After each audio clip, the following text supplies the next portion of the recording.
Hello everyone, এখানে দেখতে পাচ্ছ তোমরা অনেক সুন্দর সুন্দর গাড়িগুলো অনেক সুন্দর। তো গাড়িগুলো দেখতে যেমন সুন্দর, তাদের রঙও সেমন সুন্দর। তো এখানে দেখো দুইটা সাদা গাড়ি আছে। সাদা গাড়িগুলো রং কেমন তা বলতে পারছি না, কিন্তু ছায়া আসতেছে খুব। মেজাজটা তো এবার গরম হয়ে যাচ্ছে। ছায়া টায়া দেখতে ভালো লাগে।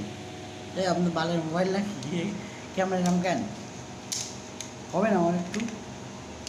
তো গাড়িটা চারটি চাকা, তো চারটি চাকায় অনেক সুন্দর, ঠিক আছে।